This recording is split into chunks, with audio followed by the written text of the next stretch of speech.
Hello दोस्तों, creative study point में आप सभी का स्वागत है। चलिए आज जी के जीएस का पार्ट 15 शुरू करते हैं, जिसमें 25 क्वेश्चनों का संग्रह है, जो कि एग्ज़ाम के व्यू से बहुत ही इंपॉर्टेंट है। तो चलिए क्वेश्चन शुरू करने से पहले आप लोगों से निवेदन है कि कृपया चैनल को सब्सक्राइब कर दें और बेल आइकन की घंटी को जरूर दबा दें, जिससे कि आगामी आने वाली वीडियो का नोटिफिकेशन आपको मिलता रहे। तो चलिए आज का पहला सवाल शुरू करते हैं। आज का पहला सवाल है, दुअस्पा तथा सीअस्पा मनसब की शुरुआत किनके द्वारा की गई?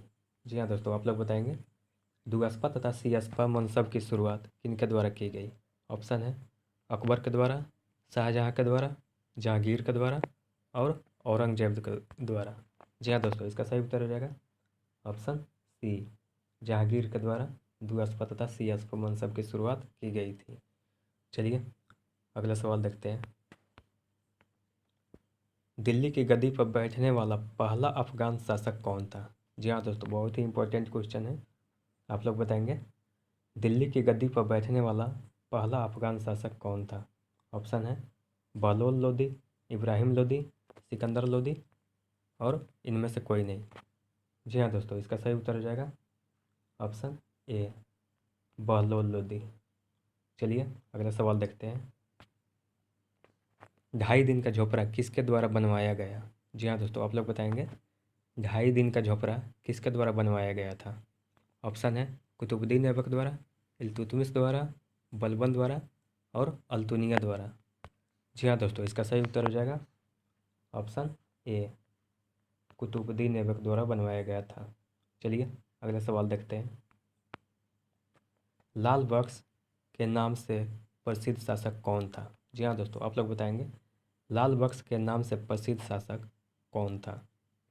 ऑप्शन है कुतुबुद्दीन ऐबक, इल्तुतमिश, बलबन और अल्तुनिया। जी हाँ दोस्तों, इसका सही उत्तर हो जाएगा ऑप्शन ए, कुतुबुद्दीन ऐबक को लाल बख्श के नाम से भी जाना जाता है। चलिए अगला सवाल देखते हैं। कुतुब मीनार का निर्माण किनकी याद में किया गया था? जी हाँ दोस्तों, आप लोग बताएंगे कुतुब मीनार का निर्माण किनकी याद में किया गया था? ऑप्शन है शेख सलीम चिश्ती, ख्वाजा मोइनुद्दीन चिश्ती, बख्तियार काकी और बाबा गरीब नवाज। जी हाँ दोस्तों, इसका सही उत्तर हो जाएगा ऑप्शन नंबर सी, बख्तियार काकी के याद में बनवाया गया था। चलिए अगला सवाल देखते हैं। इक़्तिदारी व्यवस्था की शुरुआत किनके द्वारा किया गया था? जी हाँ दोस्तों, बहुत ही इंपॉर्टेंट क्वेश्चन है। इक़्तिदारी व्यवस्था की शुरुआत किनके द्वारा किया गया था? ऑप्शन है कुतुबुद्दीन ऐबक, इल्तुतमिश, बलबन और अल्तुनिया। जी हाँ दोस्तों, इसका सही उत्तर हो जाएगा ऑप्शन बी, इल्तुतमिश द्वारा इक़्तिदारी व्यवस्था की शुरुआत किया गया था। चलिए अगला सवाल देखते हैं। दिल्ली का पहला मुसलमान शासक कौन था? जी हाँ दोस्तों, आप लोग बताएंगे दिल्ली का पहला मुसलमान शासक कौन था? ऑप्शन है कुतुबुद्दीन ऐबक, इल्तुतमिश, बलबन और अल्तुनिया। जी हाँ दोस्तों, इसका सही उत्तर हो जाएगा ऑप्शन ए, कुतुबुद्दीन ऐबक। चलिए अगला सवाल देखते हैं।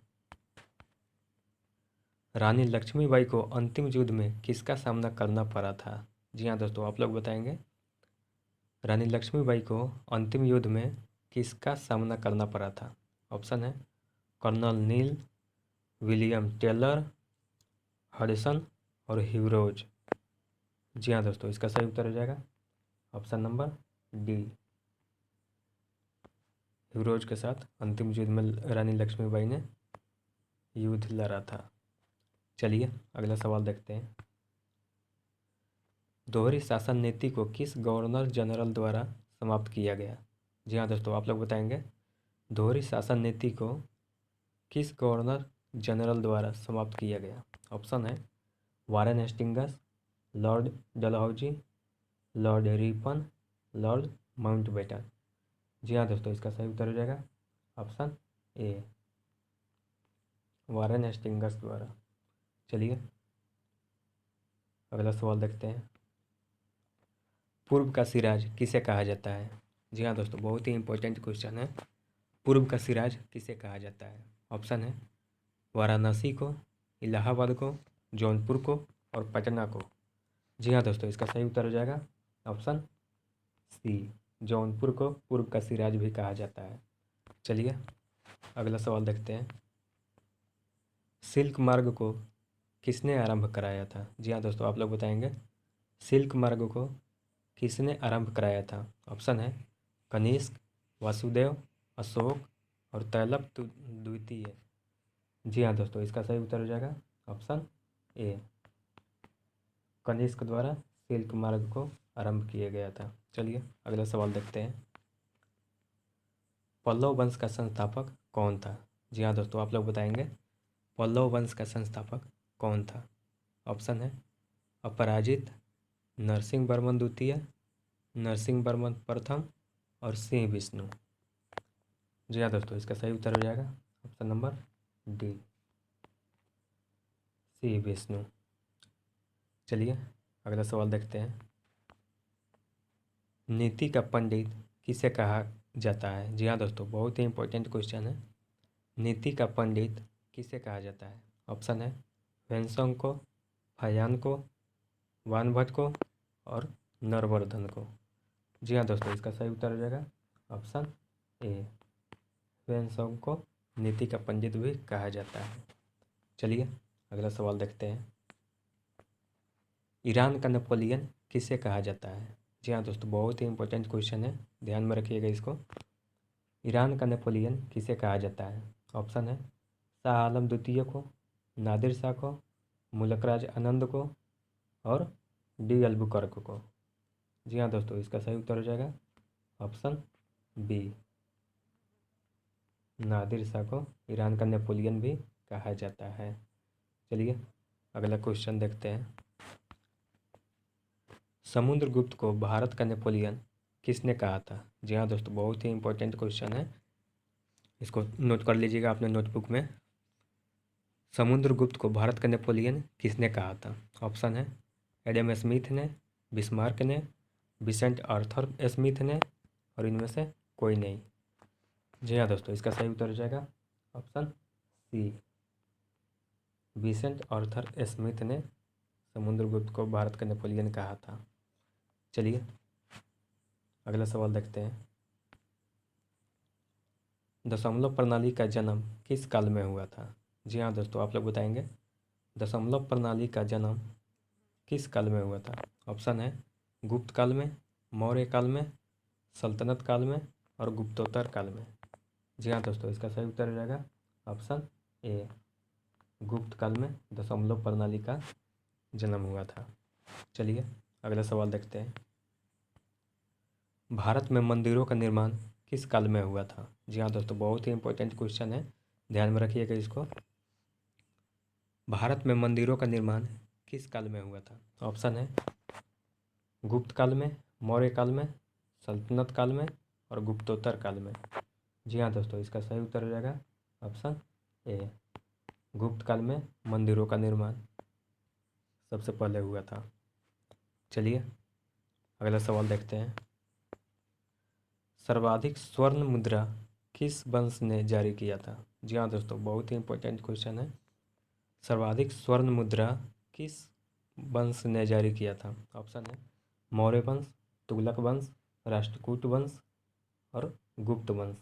जी हाँ दोस्तों, इसका सही उत्तर हो जाएगा ऑप्शन डी, गुप्त वंश में सर्वाधिक स्वर्ण मुद्रा जारी किए गए थे।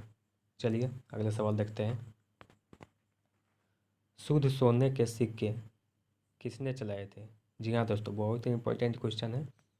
शुद्ध सोने के सिक्के किसने चलाए थे? ऑप्शन है कुषाणों ने, शकों ने, पल्लवों ने और हर्यकों ने। जी हाँ दोस्तों, इसका सही उत्तर हो जाएगा ऑप्शन ए, कुषाणों ने सबसे शुद्ध सोने के सिक्के चलाए थे। चलिए अगला सवाल देखते हैं। भारत में सर्वप्रथम सोने के सिक्के जारी करने का श्रेय किसे जाता है? जी हाँ दोस्तों, आप लोग बताएंगे भारत में सर्वप्रथम सोने के सिक्के जारी करने का श्रेय किसे जाता है? ऑप्शन है गुप्त काल को, हिंद यूनानियों को, फ्रांसीसियों को और शकों को। जी हाँ दोस्तों, इसका सही उत्तर हो जाएगा ऑप्शन ए। गुप्त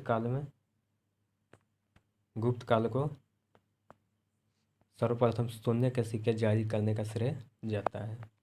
चलिए अगला सवाल देखते हैं। दसराज युद्ध किस नदी के किनारे लड़ा गया था? जी हाँ दोस्तों, बहुत ही इंपॉर्टेंट क्वेश्चन है, इसको ध्यान में रखिएगा। दसराज युद्ध किस नदी के किनारे लड़ा गया था? ऑप्शन है ब्यास नदी, चिनाब नदी, सतलुज नदी और परुस्नी नदी। जी हाँ दोस्तों, इसका सही उत्तर हो जाएगा ऑप्शन नंबर डी, परुस्नी नदी। चलिए अगला सवाल देखते हैं। पुष्यमित्र शुंग द्वारा कितने अश्वमेध यज्ञ करवाए गए? जी हाँ दोस्तों, आप लोग बताएंगे पुष्यमित्र शुंग द्वारा कितने अश्वमेध यज्ञ करवाए गए? ऑप्शन है 1, 2, 3 और 4। जी हाँ दोस्तों, इसका सही उत्तर हो जाएगा ऑप्शन नंबर बी, 2 अश्वमेध यज्ञ करवाए गए थे। चलिए अगला सवाल देखते हैं।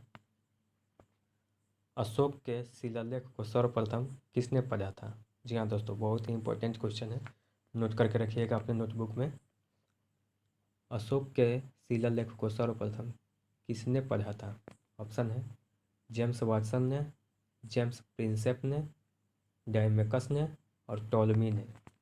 जी हाँ दोस्तों, इसका सही उत्तर हो जाएगा option number B, James Prinsep ने सबसे पहले अशोक के शिलालेख को पढ़ा था।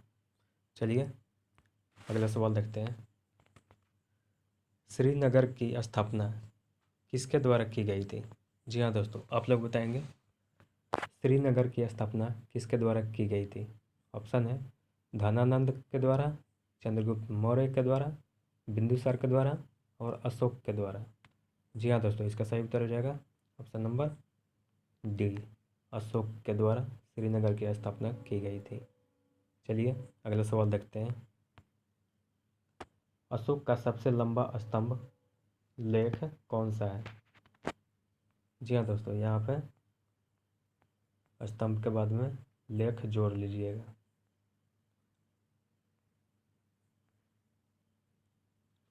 अशोक का सबसे लंबा स्तंभ लेख कौन सा है?